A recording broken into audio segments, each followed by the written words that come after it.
បានប្រចាំកបោះ Hello មួយសលីណាក៏សងដើមដល់ Hello combination ចាក់ស្តានទៅវិញជាមួយនឹងគេក៏ហេតុមកជួយដូចគ្នាដែរអត់ឲ្យយកទេបងទេចាក់មួយអត់ចង់ដូចគ្នាតែណាមិនជួយរីត្រីចូលលើ Tactic លេងបាយយកទៅពីស្មាច់ចិត្តបាសៀយយ៉ាចាក់អូពេfast block on defend អត់តអស់ចិត្តទេលីនតាមដៃលីនតែតែណាមិនគេចាប់ C cat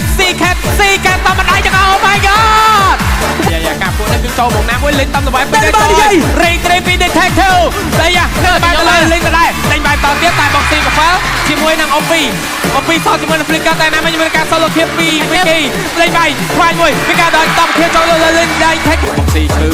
តែខោស្វែជាមួយគុំស្តានចំបូកបាយជាមួយបាដូបាណាស្លាកបោបាយជួយស៊ីខាយកតាមចាប់សឹងបាយបាចាប់ដើម្បីដកថយបាត់ហើយមានការ reset តែបាយទៅបាយមកបាដូអត់មាន Flicker ទេបាដូឲ្យមកបានច្បាស់ killing spree ក៏ចូលលើការ Delta លោដំពីលើវិញលេងបាយរត់ប្រសាទយកតាមដល់ពី CU Gaming ថតមកនេះក៏ចូលលើ Galaxy ដែរ 3K លីកឡើងឡាវដល់មកនេះហើយនឹងគេ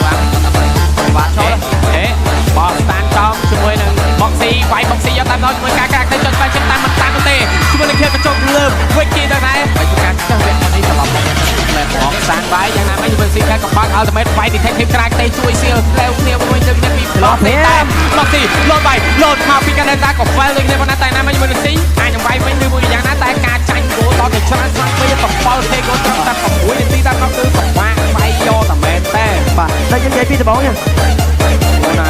សេបងស៊ីបាត់បងបើអាចចាញ់ឡើងទីពិបាកមែនទេណាយ៉ាកាដែនតាដូចជា over ហើយស៊ី1ស៊ី2ចុច special ពីកាដែនតាមានការពុំតអត់មែនពីស៊ីខាត់មិនខំបាន final ស្លាជាប់ជាមួយស៊ីខាត់បងវាយស៊ីខាត់យកតាមមកវិញគេមានការផ្លេចកោដល់ថយតែ final មែនអស់ហើយលីយកតាមជាមួយនឹង man របស់ខាង CU Gaming